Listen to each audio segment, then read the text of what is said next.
नमस्कार। आपण जानिछंती कि खुशी पाइबा पई अधिक जिनिस पाइबा दरकार नुहे। आपणक पाखरे जहा अछि सेति पई धन्यवाद कहिबा आपणक जीवन को खुशी दे पारे। कृतज्ञता देखा जाए किंबा अनुभव करा जाए यह मात्र भावना नुहे। जेतेबेले आमे कृतज्ञता अनुभव करू आम मन खुशी और शांत हुए। यह आमको नूतन सकारात्मक आदत शिखा सहायता करे। प्रत्येक दिन कृतज्ञता अभ्यास कले स्ट्रेस कमे, निद्रा भल हुए, मन सकारात्मक हुए, मित्र मानक सहित परिवार सहित भल संपर्क हुए।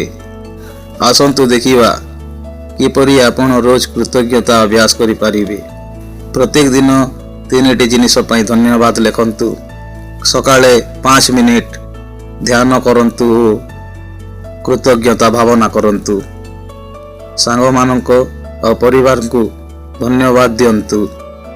प्रकृति प्रशंसा बाहरे जाई सौंदर्य देखंतु। दिन आरंभ रे चिंता करंतु आज कहा पई आपण कृतज्ञ रहिबे। एही अभ्यास 21 दिन पर्यंत कले स्ट्रेस कमी जाए, निद्रा भल हुए, संपर्क भल हुए, आपणक मन सकारात्मक हुए। आसंतु आजिठु आरंभ करिबा छोट दिनिकिया पदक्षेप बड़ खुशी।